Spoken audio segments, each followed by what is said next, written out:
নদীর কুল গড়ে ও কুল ভাঙে, এই তো নদীর খেলা।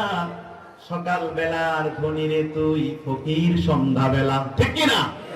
একজন বলেছিল সমুদ্রের পানি ফুরিয়ে যাবে কিন্তু আমার টাকা ফুরাবে না।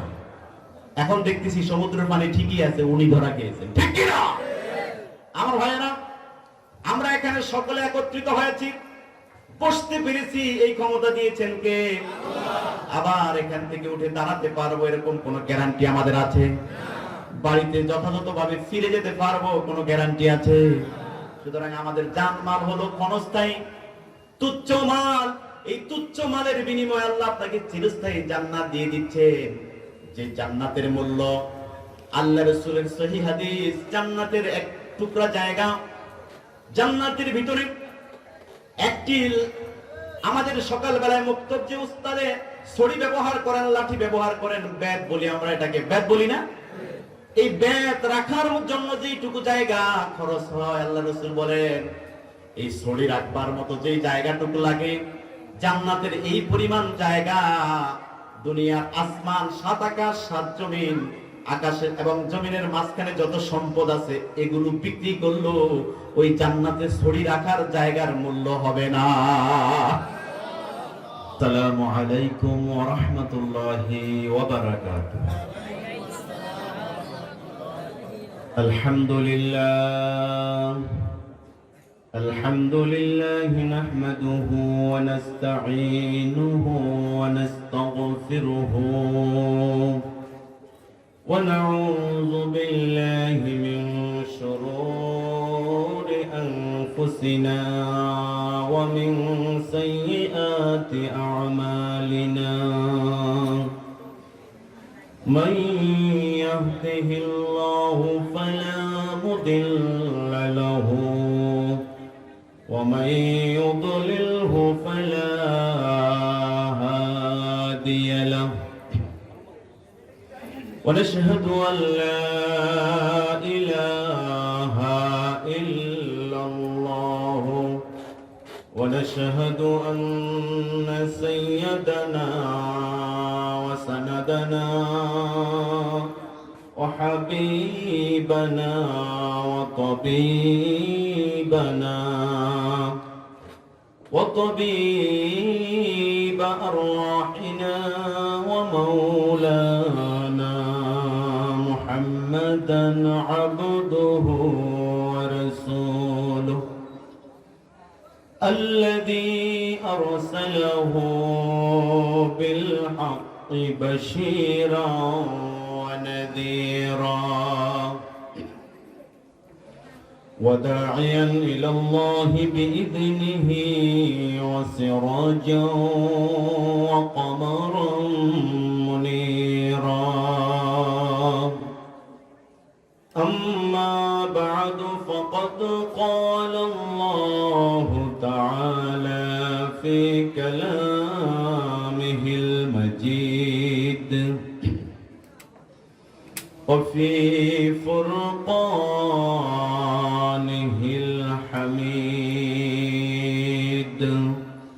পড়ুন সবাই আউযু বিল্লাহি মিনাশ শাইতানির রাজীম বিসমিল্লাহির রাহমানির রহিম ইন্নাল্লাহা আশতারা মিনাল মুমিনিনা আনফুসাহুম ওয়া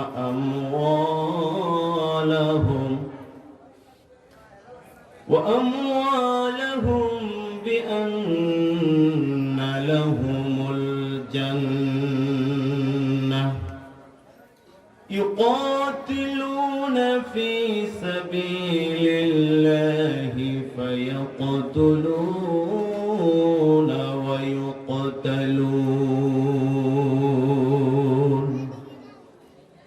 وعدا عليه حقا في التوراة والإنجيل والقرآن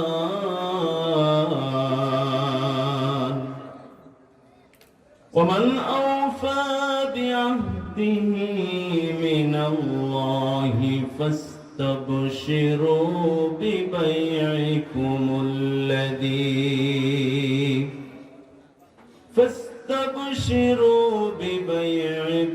الذي بايعتم به وذلك هو الفوز العظيم.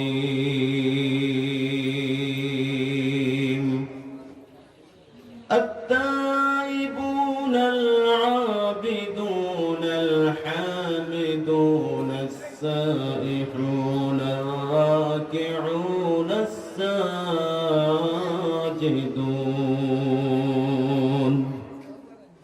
الساجدون الآمرون بالمعروف والناهون عن المنكر والحافظون لحدود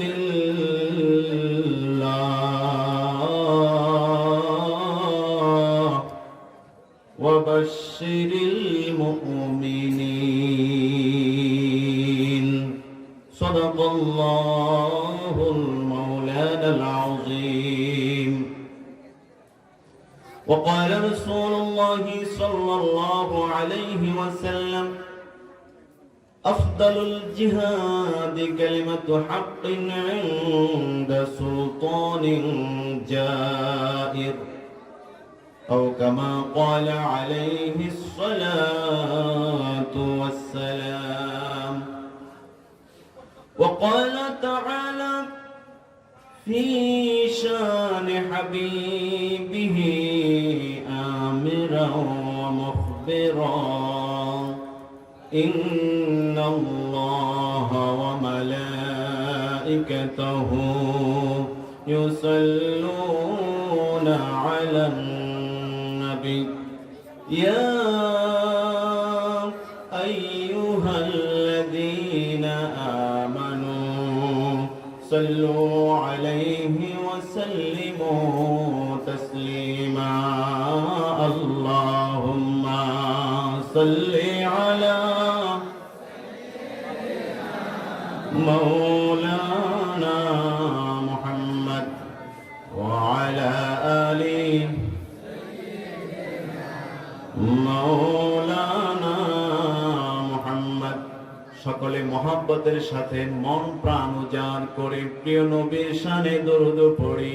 আল্লাহুম্মা সাল্লি আলা مولانا محمد وعلى آل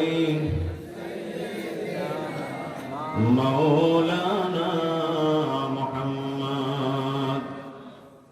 আকাশ হতে চাঁদ নেমেছে মা মেনার কোলে, আধার রাতে উঠলো যেন চাঁদের চেরাগ জ্বলে, চাঁদের চেরাগ জ্বলে। আল্লাহুম্মা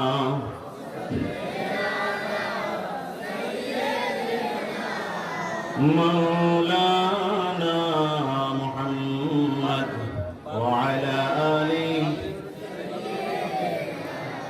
مولانا محمد। গুলশানে আজ বুলবুলিরা গাইছে শিরিন কালাম, তমাম জাহান নবীর তরে জানায় লাখো সালাম, জানায় লাখো সালাম। আল্লাহুম্মা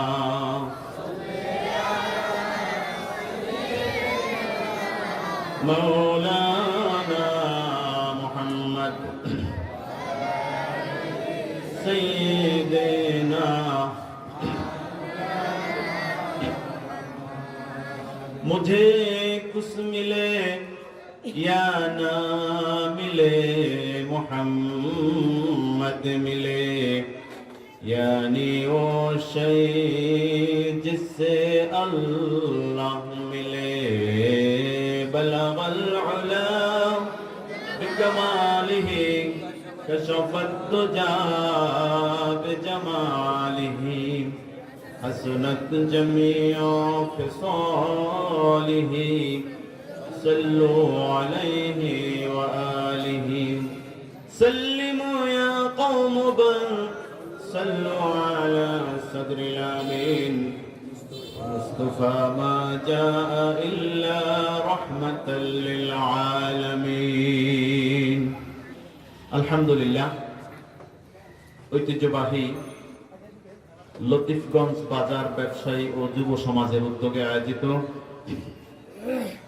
ঐতিহাসিক লতিফগঞ্জ ঈদগাহ মাঠে আয়োজিত অধ্যকার এই আজিমুশান তাফসীরুল কোরআন মাহফিলের সম্মানিত শ্রদ্ধেয় সুযোগ্য সভাপতি, বিশিষ্ট ইসলামী চিন্তাবিদ, প্রখ্যাত আলেমে দ্বীন, হাজারো আলেমের উস্তাদ, উস্তাদুল আসাতিজা, লতিফগঞ্জ সিনিয়র ফাজিল ডিগ্রি মাদ্রাসার স্বনামধন্য অধ্যক্ষ হযরত মাওলানা আব্দুল মান্নান খান সাহেব মাদ্দাজিল্লুল আলী দামাত বারকাতুহুল আলিয়া, আজকের মাহফিলের সম্মানিত শ্রদ্ধেয় প্রধান মেহমান, আন্তর্জাতিক খ্যাতি সম্পন্ন মুফাসসিরে কোরআন, বিশিষ্ট ইসলামী চিন্তাবিদ, তরুণ উদীয়মান আলোচক,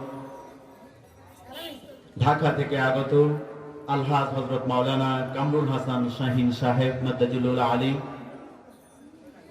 চমৎকার আলোচনা রেখেছেন মদিনাতুল উলুম আল ইসলামিয়া মাদ্রাসা লাউতুলের সম্মানিত মুহতামিম হযরত মাওলানা আনোয়ার হোসেন সাহেব, আলোচনা রেখেছেন এলাকার কৃতি সন্তান বিশিষ্ট আলেমে দ্বীন হযরত মাওলানা আনোয়ার হোসেন মাদানী সাহেব সহ সম্মানিত অত্র লতিফগঞ্জ বাজার কেন্দ্রীয় জামে মসজিদের সম্মানিত খতিব, আজকের মাহফিলের সম্মানিত উপস্থাপক, উপস্থিত রয়েছেন আমন্ত্রিত অতিথিবৃন্দ, ওলামায়ে হাদারাত, বিশেষ করে আমাদের সামনে কথা বলেছেন বিশিষ্ট সমাজসেবক জনাব অ্যাডভোকেট মোহাম্মদ হেলালি আজম বাবুল ভাই সহ সম্মানিত অতিথিবৃন্দ, নক্ষত্র সমতুল্য ওলামায়ে কেরাম, তোলাবায়ে ইলজাম, আমার সামনে বসা পিতৃ সমতুল্য মুরব্বিয়ানে কেরাম, মুসল্লিয়ানে আযম, যুবক ভাইয়েরা, কচিকাচা ছোট্ট বন্ধুরা,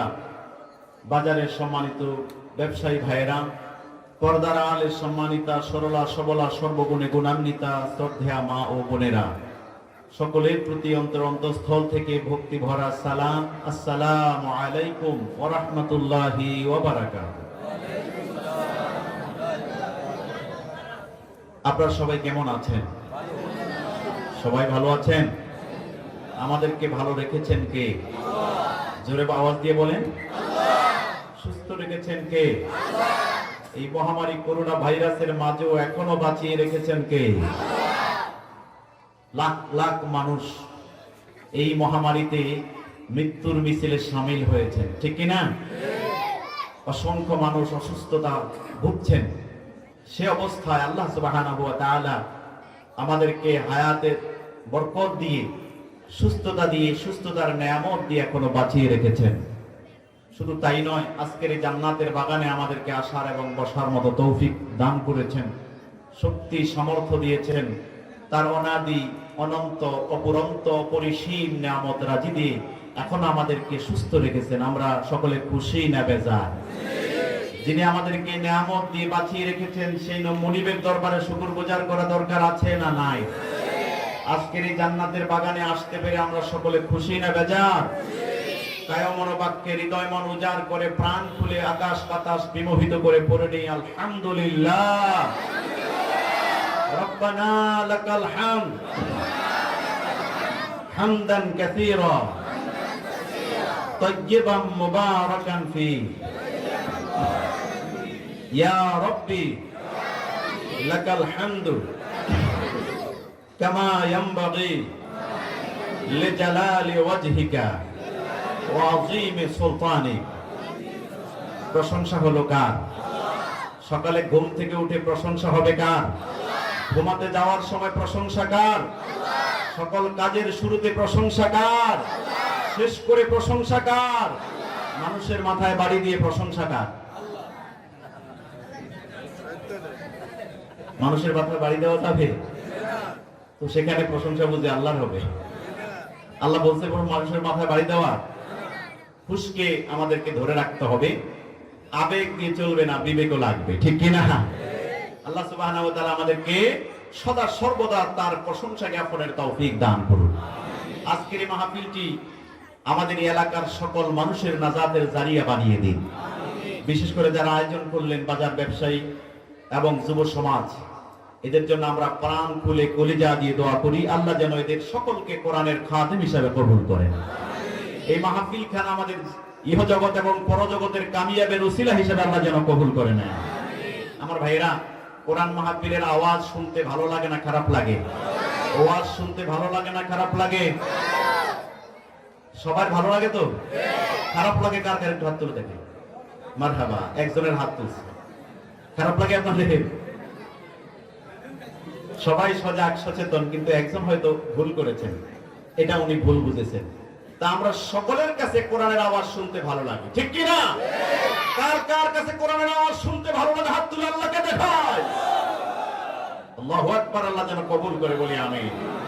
কিন্তু এর মাঝে কিছু কিছু আছে, কোরআনের আওয়াজ শুনলে, ওলামায়ে কেরামদেরকে দেখলে, ওলামায়ে কেরামের কথা শুনলে তাদের গা জ্বালা শুরু হয়ে যায়, তাদের শরীরে আগুন ধরে যায়, গা চুলকাতে শুরু করে।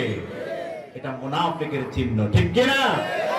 আল্লাহ সুবহানাহু ওয়া তাআলা বলেন, ইন্নামাল মুমিনুনা আল্লাযীনা ইযা যুকিরাল্লাহু ওয়াজিলাত কুলুবুহুম ওয়া ইযা তুলিয়াত আলাইহিম আয়াতুহু যাদাতুহুম ঈমানা। জোরে বলেন আল্লাহু আকবার। যখন ইমানদারের সামনে আল্লাহর নাম উচ্চারণ হয়, তার অন্তরটা কেঁপে ওঠে। যখন ইমানদারের সামনে আল্লাহর কালাম থেকে তেলাওয়াত হয়, তার কাছে মজা লাগে, তার ঈমানের নূরটা বেড়ে যায়, রওশন বেড়ে যায়, শক্তি বৃদ্ধি পেয়ে যায়। আল্লাহ যেন আমাদেরকে সেই ধরনের ইমানদার হিসেবে কবুল করে, বলি আমিন। কোরআনের অগ্রযাত্রা এই জমিনে চলবে, বাংলার প্রতি ইঞ্চি ইঞ্চি মাটিতে কোরআনের কথা চলবে, ঠিক কিনা মুসলমান? এই কোরআনের অগ্রযাত্রাতে কোন অবস্থাতেই কোন ব্যক্তি, কোন কুলাঙ্গার, কোন নাফরমান, কোন নাস্তিক মুরতাদ কোরআনের আওয়াজ এই জমিন থেকে বন্ধ করতে পারবে না। কথা বলেন ঠিক কিনা? এই জমিন থেকে কোরআনের আওয়াজ বন্ধ করা যাবে না। এই জমিনের প্রতিটি ইঞ্চি ইঞ্চি মাটিতে কোরআনের আওয়াজ চলবে, ইসলামের আলোচনা চলবে এবং আল্লাহর দ্বীনের কথা মুজাহিদদের জবান থেকে চলবে, আর আল্লাহর গোলামেরা প্রাণ খুলে মনোযোগ দিয়ে শুনবে, ঠিক আছে মুসলমান? যদি এই কোরআনের আওয়াজকে কেউ বন্ধ করে দেওয়ার ষড়যন্ত্র করে এই জমিনে কি সেটা বাস্তবায়ন করতে দেওয়া হবে? বাস্তবায়ন করা যাবে না। কারণ এই জমিন তো সেই জমিন, যেই জমিনে একদিন একজন কোরআনের পাখির জন্য, একজন কোরআনের পাখিকে মুক্ত করার জন্য এই জমিনে একদিনে প্রায় 200 লোকের শাহাদাত বরং এর নাজরানা পেশ করেছে। কথা বলেন ঠিক কিনা? সেই কোরআন প্রেমিক তাওহীদি জনতার সামনে থেকে কোরআনের আওয়াজ বন্ধ করা যাবে না। আমার ভাইরা, এই জমিন তো সেই জমিন, যেই জমিন হযরত শাহজালাল ইয়ামানী রাহমাতুল্লাহ আলাইহির পদচারণায় ধন্য হয়েছে। কথা বলে ঠিক কিনা? এই জমিন তো শাহপরান রাহমাতুল্লাহ আলাইহির জমিন। এই জমিন থেকে কোরআনের আওয়াজকে বন্ধ করার যতই ষড়যন্ত্র হোক না কেন, এদেশের তাওহীদি জনতা সোচ্চার আছে, আছে না নাই? কথা বলেন, আছে না নাই? যদি প্রয়োজন হয় কোরআনের ময়দানকে টিকিয়ে রাখার জন্য, যদি আমাদের প্রয়োজন হয় বুকের তাজা রক্ত ঢেলে দিতে আমরা প্রস্তুত আছি। আছেন কেন মুসলমান? প্রস্তুত, হাত তুলে আল্লাহকে দেখায়।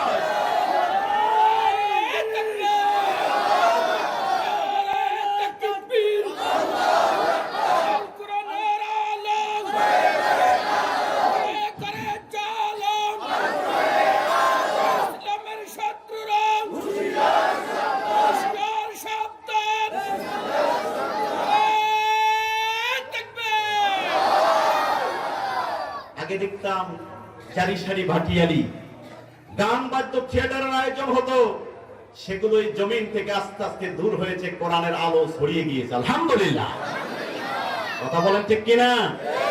এই তাফসীরুল কোরআনের মাহফিলের বদৌলতে, এটার সুফলে আজকে সেই থিয়েটার, গান বাদ্য, অশ্লীল সকল কার্যক্রম সমাজ থেকে আস্তে আস্তে দূর হয়ে গেছে আলহামদুলিল্লাহ। তাফসীরুল কোরআন মাহফিল বাংলার জমিনের জন্য নয়, গোটা বিশ্ববাসীর জন্য একটি নেয়ামত স্বরূপ, একটি আল্লাহর পক্ষ থেকে রহমত স্বরূপ। কথা বলেন ঠিক না বেঠিক? আগে দেখতাম গাড়িতে উঠলে, লঞ্চে উঠলে গান বাদ্যের আওয়াজে কান জ্বালাপালা হয়ে যেত, ঠিক কিনা? গত বৃহস্পতিবার ঢাকা থেকে আসছি, শ্যামলী থেকে আমি গাড়িতে উঠলাম, যাত্রীবাহী বাস। গাড়িতে উঠে দেখি আমাদের এক কলিজার টুকরা মুফাসসিরে কোরআন, সারা বাংলার আলোড়ন সৃষ্টিকারী নয়, সমগ্র পৃথিবী আলোড়ন সৃষ্টিকারী মুফাসসিরে কোরআন ডক্টর মিজানুর রহমান আজহারীর আলোচনা চলছে আলহামদুলিল্লাহ। সংস্কৃতি পরিবর্তন হয়ে গেছে, ঠিক কিনা? নাটক, সিনেমা মুসলমান এখন দেখে না। যুব সমাজ কোরআনমুখী হয়েছে, ইসলামমুখী হয়েছে, ইসলামী সংস্কৃতির মুখী হয়েছে। লঞ্চে, বাস, স্টিমারে এখন আলোচনা চলে, কোরআনের মাহফিল চলে, তাফসীর চলে, জোরে কোন ঠিক না বেঠিক? এটা কিন্তু অনেকের সহ্য হয় না। কথা বলেন, এটা অনেকের সহ্য হয় না। আগে ছিল বিভিন্ন নায়ক নায়িকাকে মানুষেরা, যুবকরা আইকন হিসেবে গ্রহণ করত, তাদেরকে ফলো করত। আর এখন এই জমিনের মুফাসসিরে কোরআনদেরকে, উলামায়ে কেরামদেরকে তাদের আইকন হিসেবে গ্রহণ করে, ঠিক কিনা? আজকের আইকন উলামায়ে কেরাম, আজকের আইকন হচ্ছে মুফাসসিরিনে কোরআন, যারা কোরআনের সুধা বিতরণ করে। কথা বলেন ঠিক কিনা? সেই কোরআনের ময়দানের সাথে টিকে থাকতে রাজি আছেন কিনা? সেই উলামায়ে কেরামের সাথে থাকতে রাজি আছেন কিনা? কোন ষড়যন্ত্রই এদেশের কোরআনের আওয়াজকে রুখে দিতে আল্লাহ যেন কবুল করে, জোরে বলি আমিন। আরো জোরে বলি আমিন। তবে হেমিলেনরে বাসিওয়ালার মতো যেদিকে ডাক শুনি সেদিকে যাওয়া যাবে না। আমাদেরকে সত্য এবং হককে বুঝে যেতে হবে, ঠিক কিনা? কিছু আলেম নামদারি আজকে এই তাফসীরুল কোরআন নাম দিয়ে সেখানে জারি সারি ভাটিয়ালি ডাক দিয়ে গান গেয়ে মানুষকে মুশরিকের দিকে নিয়ে যাচ্ছে, শিরকের দিকে আহ্বান করছে। জানেন তো আপনারা? কিছু নামদারি আলেম, আমি আমার ওই ভাইটি নাম নেব এবং তার জন্য দোয়া করবো। আসলে তাকে আল্লাহ অনেক এলেম দিয়েছে, মেধা দিয়েছে।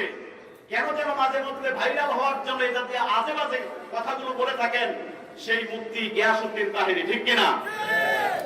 আমরা সেই ভাইটির জন্য দোয়া করি এবং তাকে বলবো, আপনি গানে গানে আল্লাহ রাসূলের নাম পেশ করুন, গানে গানে কোরআনের কথা উপস্থাপন করুন, আল্লাহর শান বর্ণনা করুন। আল্লাহর মর্যাদা, রাসূলের মর্যাদা বর্ণনা করে তো আমরা শেষ করতে পারি না। আপনি খাজাকে এমন জায়গায় তুলে দিয়েছেন যে আল্লাহ সব খালি হয়ে গেছে, রাসূল খালি হয়ে গেছে, এখন খাজাই নাকি সবকিছুর মালিক। জোরে বলেন নাউজুবিল্লাহ। শুনেন নাই আপনারা? শুনেন নাই? সারা বাংলাদেশের টক অফ দ্য কান্ট্রি হিসেবে রূপান্তরিত হয়েছে, ভাইরাল হয়েছে। আল্লাহর দন রাসূল কি দিয়া আল্লাহ গেছে গায়েব হইয়া, জোরে কোন নাউজুবিল্লাহ। রাসূলের দন খাজায় পায়া শুয়ে আছেন আজমিরিতে, কেউ ফিরে না খালি হাতে, বাবারে তোর দরবার হতে, জোরে কোন নাউজুবিল্লাহ। কথাটা কি মনোযোগের সাথে আপনারা চিন্তা করেছেন? আল্লাহর দন রাসূলকে দিয়ে আল্লাহ গেছে গায়েব হয়ে, তার মানে আল্লাহর কাছে কোনো পাওয়ার নাই। জোরে কোন নাউজুবিল্লাহ।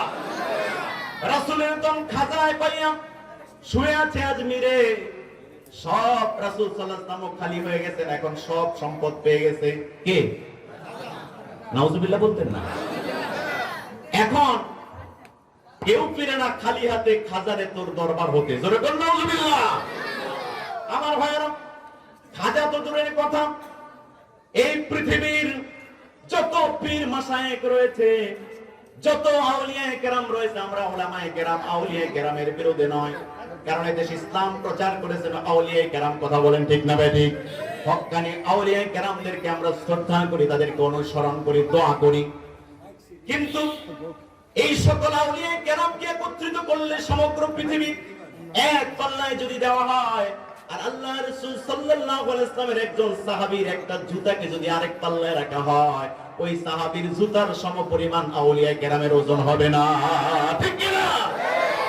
আমার প্রিয় সুদীপ, বড় পীর আব্দুল কাদের জিলানী রাহমাতুল্লাহি আলাইহি একদিন তার এক ভক্ত প্রশ্ন করেছিল, বড় পীর আব্দুল কাদের জিলানী রাহিমাহুল্লাহ, আমি জানতে চাই আপনার মর্যাদা বেশি নাকি আল্লাহর নবীর সাহাবীদের মর্যাদা বেশি?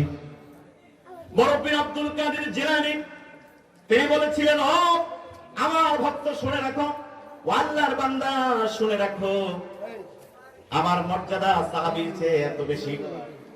তুমি বলছো আমার মর্যাদা বেশি না সাহাবীদের মর্যাদা বেশি, শুনে রাখো আমার মর্যাদা সাহাবী কেন? এই গোটা পৃথিবীতে যত পীর আছে, মাশায়েখ আছে, সব পীর মাশায়েখ গুলোকে যদি এক পাল্লায় রাখা হয়, আর আল্লাহর নবীর সাহাবীরা যে ঘোড়ায় চড়ে জিহাদের ময়দানে অংশগ্রহণ করেছিলেন, তাদের ঘোড়ার পায়ের নিচে যে বালুগুলো উঠছিল, ধুলাবালিগুলো পড়েছিল এবং সেগুলো উঠছিল আকাশে, ওই ধুলাবালিগুলোকে যদি আরেক পাল্লায় রাখা হয়, আর সমগ্র পৃথিবীর পীর মাশায়েখদের যদি আরেক পাল্লায় রাখা হয়, তখন সেই সাহাবায়ে কেরামদের পায়ের উটের পায়ের নিচের, ঘোড়ার পায়ের নিচের ধুলাবালিগুলোর ওজন ওই সকল পীরদের চেয়ে বেশি হয়ে যাবে। আল্লাহু আকবার। আর সে বলতেছে খাজার দরবার হতে কেউ ফিরে না খালি হাতে। তাহলে কি খাজা সবকিছুর মালিক হয়ে গেল? আমার ভাইরা, আমি আমার এই ভাইটিকে বলবো, তাওবা করে নতুন করে আবার তুমি ইমান গ্রহণ করো, কথা বলেন ঠিক কিনা? এই জাতীয় সকল প্রকারের শিরকি বক্তব্য থেকে আমাদেরকে সরিয়ে রাখতে হবে, দূরে রাখতে হবে। আমরা এক আল্লাহর প্রতি ঈমান এনেছি, তিনি হচ্ছেন সব ক্ষমতার মালিক, ঠিক কিনা? আমার প্রিয় সুদীপ, এই জন্য আলেমদেরকে আমরা বাছাই করতে হবে কষ্টি পাথর দিয়ে, কোরআনের কষ্টি পাথর, রাসূলুল্লাহ সুন্নাহর কষ্টি পাথর দিয়ে যাচাই করবো এবং তাদের কথা আমরা শুনবো। হেমিলনের বাঁশিওয়ালা বাঁশিটা বাজালো আর আমি সেদিকে ছুটলাম, যাচাই করলাম না। আমাকে তো আল্লাহ বিবেক দিয়েছেন, কথা বলেন ঠিক কিনা? করোনা রোগী নিয়ে, করোনা রোগে মৃত্যুবরণ করলো এক লাশ নিয়ে দুইজন ড্রাইভার এবং হেল্পার তাকে করে নিয়ে যাচ্ছে, উত্তরবঙ্গে যাবে। যাবে কোথায়? আপনারা কি আমার সাথে আছেন? এরা রাত্রে ট্রাকের পিছনে দুইজন লাশ নিল, দুইটা লাশ নিয়ে উত্তরবঙ্গে গাড়ি ছেড়ে দিল। কিছু দূর যাওয়ার পরে এদের বিড়ি খাওয়ার টক উঠছে। ড্রাইভারের হেল্পার রাস্তার এক পাশে দোকানের পাশে রেখে দোকান থেকে বিড়ি নিল, বিড়ি ধরায়া গাড়িতে উঠলো। ওই দোকানের সামনে এক যাত্রী বসে আছে, সে গাড়ি পায় না দীর্ঘ সময় ব্যাপী, যাত্রীবাহী কোনো গাড়ি পাচ্ছে না, রাত বেশি হয়ে গেছে।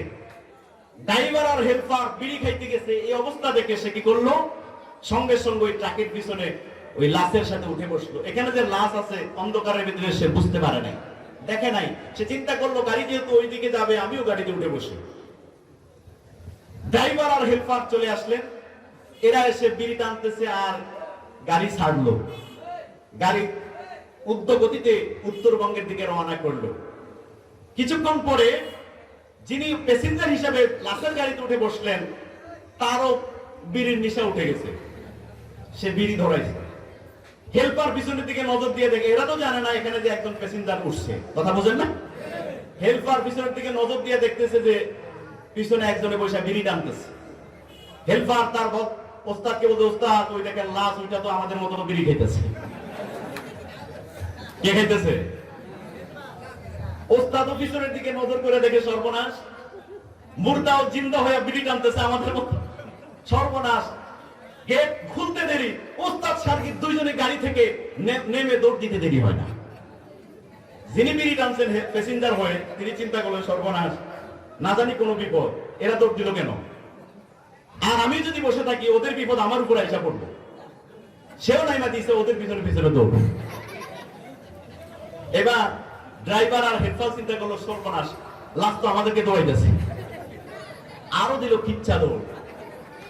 আসলে কি লাশে দৌড়ায়? কথা বলেন। যাচাই করতে হবে আমাদেরকে। যা তা শুনে আমরা, আমাদের শ্রোতাদের একটা অভ্যাস, যা বলে সেটাই ঠিক, যা বলে সেটাই ঠিক। আপনি বুঝে শুনে ঠিক বলবেন। শিরকের সাথে একমত পোষণ করলে তো আপনি ঠিক বলার কারণে আপনিও শিরকে অংশগ্রহণ করে ফেললেন, ঠিক কিনা? আল্লাহ পাক আমাদেরকে বোঝার মতো তৌফিক দান করুক। জোরে বলি আমিন, আরো জোরে বলি আমিন। আমার প্রিয় সুদীপ, কোরআনুল কারীম, কোরআনের ময়দান, এটা কোনো সাধারণ জায়গা নয়। আল্লাহ রাসূলের ঘোষণা, মাজালিসুল ইলমি হিয়া রাউদাতুম মিন রিয়াদিল জান্নাহ। ইলমের মজলিস যেখানে কায়েম হয়, কোরআনের আলোচনা যেখানে হয়, ওই মজলিসটার সাধারণ কোনো ময়দান থাকে না, এটা জান্নাতের বাগান হয়ে যায়। আল্লাহু আকবার। সেই ময়দানকে টিকিয়ে রাখার জন্য আমাদের প্রাণপণ চেষ্টা করা লাগবে। রাজি আছেন? এখান থেকে আমাদের হেদায়েতের কথাগুলো আলোচনা হবে, কোরআনের সেই নূর এখান থেকে ছড়িয়ে যাবে সমগ্র দেশব্যাপী, বিশ্বব্যাপী। আল্লাহ যেন এই কোরআনের ময়দানগুলোকে কবুল করেন, জোরে বলি আমিন। আমার প্রিয় সুদীপ, আপনাদের খেদমতে আলোচনার প্রারম্ভে মহাগ্রন্থ আল কোরআনুল কারীম থেকে সূরা তাওবার 111 এবং 12 নম্বর আয়াত তেলাওয়াত করেছি। এর সরল তরজমা হচ্ছে, আল্লাহ সুবহানাহু ওয়া তাআলা বলেন, নিশ্চয় আল্লাহ সুবহানাহু ওয়া তাআলা মুমিনদের জান এবং মালকে ক্রয় করে নিয়েছেন জান্নাতের বিনিময়। সুবহানাল্লাহ। কিসের বিনিময়? ইন্নাল্লাহা আশতারা মিনাল মুমিনিনা আনফুসাহুম ওয়া আমওয়ালাহুম বিআন্না লাহুমুল জান্নাহ। নিশ্চয় আল্লাহ সুবহানাহু ওয়া তাআলা জান্নাতের বিনিময়ে মুমিনদের জান এবং মালকে ক্রয় করে নিয়েছেন। আর এরা আল্লাহর রাস্তায় সংগ্রাম করে কোন মুমিনদের জান তিনি কবুল করেন, ক্রয় করে নেন? যারা আল্লাহর রাস্তায় জিহাদ করে, সংগ্রাম করে, নিজেরা মারে এবং মরে, সংগ্রাম করতে গিয়ে আল্লাহর জমিনে আল্লাহর দ্বীন কায়েম করতে গিয়ে মার খায়, মার দেয়, মারে এবং মরে।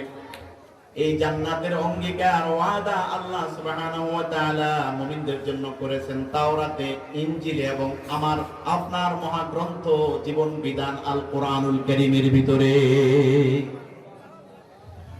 আল্লাহ বলেন, ওয়ামান আওফা, সুতরাং আল্লাহর চেয়ে ওয়াদা পূর্ণকারী আর কে অধিক ওয়াদা পূর্ণকারী হতে পারে? আমার বান্দারা, তোমরা আল্লাহর সাথে যে অঙ্গীকার করেছো, জান এবং মালকে জান্নাতের বিনিময়ে বিক্রি করে দিয়েছো আল্লাহর কাছে, সেজন্য তোমরা শুভ সংবাদ গ্রহণ করো, আনন্দ প্রকাশ করো, তোমরা আনন্দিত হও, উল্লসিত হয়ে যাও। আল্লাযী বায়াতুম বি, যে বায়াত, যে অঙ্গীকার তোমরা আল্লাহর সাথে করে নিয়েছো, যারাই আমরা পড়েছি লা ইলাহা ইল্লাল্লাহু মুহাম্মাদুর রাসূলুল্লাহ সাল্লাল্লাহু আলাইহি ওয়াসাল্লাম, তাদের জান এবং মাল কিনে নিয়েছেন কে? আল্লাহ। আওয়াজ দিয়ে বলেন কে? আল্লাহ। বিনিময় কি? আরো জোরে বলেন কি? আমরা এখানে যারা আছি সবাই কি জান্নাত পেতে চাই? সবাই জান্নাত পেতে চাই। তাহলে দিতে হবে কি? জান এবং কথা বলেন কি?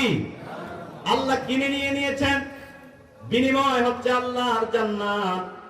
আল্লাহ বলেন, এই ওয়াদার জন্য তোমরা আনন্দিত হও, তোমরা খুশি হয়ে যাও, কারণ আল্লাহর চেয়ে ওয়াদা পূর্ণকারী আর কেউ হতে পারে না। তিনি হচ্ছেন ওয়াদা পূর্ণ করার দিক থেকে সর্বোত্তম। সুবহানাল্লাহ। ওয়াযালিকা হুয়াল ফাওজুল আযীম। আর যদি তোমরা আল্লাহকে জান এবং মাল দিয়ে জান্নাত অর্জন করতে সক্ষম হও, এই বেচাকেনা যদি চূড়ান্ত করে ফেলো, তাহলে তোমরা এই কাজটা হচ্ছে তোমাদের জন্য সবচেয়ে বড় সফলতা, সবচেয়ে বড় বিজয়, ঠিক কি না? আচ্ছা বলেন তো, আমাদের জীবন কি স্থায়ী না ক্ষণস্থায়ী? কথা বলে। জান এবং মাল, আপনার আমার সম্পদ, আপনার আমার মাল, যা কিছু আছে এগুলো আছে, আজকে আছে, কালকে নদীর কুল গড়ে ও কুল ভাঙে, এই তো নদীর খেলা। সকাল বেলার ধনী রে তুই, ফকির সন্ধ্যা বেলা, ঠিক কি না? একজন বলেছিল সমুদ্রের পানি ফুরিয়ে যাবে কিন্তু আমার টাকা ফুরাবে না। এখন দেখতেছি সমুদ্রের পানি ঠিকই আছে, উনি ধরা খেয়েছেন, ঠিক কি না? আমার ভাইয়েরা, আমরা এখানে সকলে একত্রিত হয়েছি, বসতে পেরেছি, এই ক্ষমতা দিয়েছেন কে? আবার এখান থেকে উঠে দাঁড়াতে পারবো এরকম কোন গ্যারান্টি আমাদের আছে? বাড়িতে যথাযথভাবে ফিরে যেতে পারবো কোন গ্যারান্টি আছে? সুতরাং আমাদের জানমাল হলো ক্ষণস্থায়ী, তুচ্ছ মাল। এই তুচ্ছ মালের বিনিময়ে আল্লাহ আপনাকে চিরস্থায়ী জান্নাত দিয়ে দিচ্ছে, যে জান্নাতের মূল্য আল্লাহ রাসূলের সহিহ হাদিস, জান্নাতের এক টুকরা জায়গা, জান্নাতের ভিতরে একটি, আমাদের সকাল বেলায় মুক্তব যে উস্তাদে ছড়ি ব্যবহার করেন, লাঠি ব্যবহার করেন, ব্যাট বলি আমরা, এটাকে ব্যাট বলি না? এই ব্যাট রাখার জন্য যেইটুকু জায়গা খরচ হয়, আল্লাহ রাসূল বলেন এই ছড়ি রাখবার মতো যেই জায়গাটুকু লাগে, জান্নাতের এই পরিমাণ জায়গা দুনিয়ার আসমান, সাত আকাশ, সাত জমিন, আকাশের এবং জমিনের মাঝখানে যত সম্পদ আছে এগুলো বিক্রি করলো ওই জান্নাতে ছড়ি রাখার জায়গার মূল্য হবে না। সুবহানাল্লাহ। ওয়াজতে আসতে কেমন জান্নাত দিবেন আল্লাহ সুবহানাহু ওয়া তাআলা আপনাকে আমাকে, যাকে একেবারে সর্বশেষ জান্নাত দান করবেন, জাহান্নাম থেকে জ্বালিয়ে পুড়িয়ে যাকে সর্বশেষ জান্নাতে পৌঁছতে সুযোগ করে দিবেন আল্লাহ তাআলা, তাকেও এমন একটা জান্নাত দান করবেন যেই জান্নাতটা এই দুনিয়ার 10 গুণ, সুবহানাল্লাহ, এই পৃথিবীর 10 গুণ সমান। যাকে সর্বশেষ জ্বালিয়ে পুড়িয়ে জান্নাত দেবেন সেই ব্যক্তিকে দিবেন। তাহলে যারা সর্বপ্রথম প্রবেশ করবে জান্নাতে তাদের জান্নাত কত বিশাল! আল্লাহু আকবার। সেই জান্নাত পেতে আমরা চাই কিনা? আরো জোরে বলেন, চাই কিনা? তবে জান্নাত পাওয়ার জন্য আল্লাহ সব মালগুলো খরিদ করবেন না। কি ধরনের কোয়ালিটি লাগবে আমরা বাজারে কিনে যাওয়ার পরে মাল ক্রয় করার জন্য কোয়ালিটি যাচাই বাছাই করি না? মাল চাই ভালো, এটা নিখুঁত মাল চাই, ফরমালিন যুক্ত মাল চাই না, ফরমালিন মুক্ত মাল চাই। সব মালগুলো আমরা যাচাই বাছাই করে ক্রয় করি, ঠিক কিনা? পচা মাল কেউ কিনতে চাই না। তাও আল্লাহ সুবহানাহু ওয়া তাআলা যেই মাল ক্রয় করবেন, জান এবং মাল, সেই জান কেমন হতে হবে তার কোয়ালিটি পরবর্তীতে আয়াতে আল্লাহ জানিয়ে দিয়েছেন। সুবহানাল্লাহ। আল্লাহ বলেন আত-তাইবুনাল আবিদুন, সেই মালগুলো হবে, সেই জান হতে হবে এমন জান যারা সব সময় তাওবা করে। আমি শুধু সরল তরজমা বলে যাচ্ছি। আল্লাহ আবিদুন, যারা সব সময় ইবাদত করবে কার? আল্লাহ। এক নম্বর হচ্ছে তাওবা করবে কার কাছে? আল্লাহ। গুনাহ করার সাথে সাথে তাওবা, আল্লাহর কাছে ক্ষমা চেয়ে নেবে। এরা সব সময় তাওবা করতে থাকে, আস্তাগফিরুল্লাহ আস্তাগফিরুল্লাহ আস্তাগফিরুল্লাহ।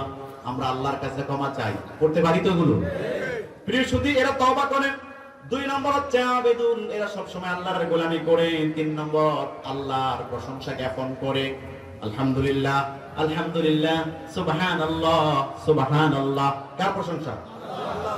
as-সাইহুনা, এরা জমিনে বিচরণ করে আল্লাহর দ্বীনকে প্রতিষ্ঠা করার জন্য এক দেশ থেকে আরেক দেশে ভ্রমণ করে, সফর করে, হিজরত করে। আর রাকিউনা, এরা রুকু করে। as-সাজিদুনা, সিজদা করে। আল-আমিরুনা, এরা বিল মারুফ, নেক কাজের, ভালো কাজের আদেশ প্রদান করে। ওয়ান্নাহুনা আনিল মুনকার, এরা অন্যায় কাজ থেকে একজন আরেকজনকে বাধা প্রদান করে। ওয়াল হাফিজুনা লিহুদুদিল্লাহ, এরা আল্লাহর সীমানাগুলোকে সংরক্ষণ করে, ফরজ ওয়াজিবগুলো এরা মেনে চলে। সুবহানাল্লাহ বলতেন না? এই কোয়ালিটিগুলো যাদের মধ্যে আছে, আল্লাহ রাব্বুল আলামিন বলেন ওয়াবাশশিরিল মুমিনিন, এই জাতীয় কোয়ালিটি সম্পন্ন মুমিনদেরকে শুভ সংবাদ দিয়ে দাও, আমি ওই মুমিনদের জানগুলাকে, মালগুলাকে জান্নাতের বিনিময়ে ক্রয় করে নিলাম। প্রিয় সুধী, এটা হলো সরল তরজমা। এই সূরাটির নাম হচ্ছে সূরাতুত তাওবা। নাম কি? সূরাতুত তাওবা। কোরআনের 9 নম্বর সূরা, 10তম পারায় সূরাটি আছে। এই সূরার আয়াত সংখ্যা হচ্ছে 129টি, রুকু হলো 16টি, শব্দ রয়েছে এই সূরার ভিতরে 2506টি, হরফ সংখ্যা আরবি বর্ণমালা রয়েছে এই সূরাটি লিখতে 10,873টি। সুবহানাল্লাহ বলেন। তাহলে সূরাটির নাম কি? আছেন সবাই আমার সাথে? কি নাম? এই সূরাটির আরেকটি নাম আছে সূরাতুল বারাত, সূরাতুত তাওবা। এটার নামকরণ কেন করা হলো? তবুকের যুদ্ধের সময় আল্লাহর রাসূলের 3 জন সাহাবী, তারা পারিবারিক কাজের অজুহাত দেখিয়ে জিহাদের ময়দান থেকে বিরত ছিলেন।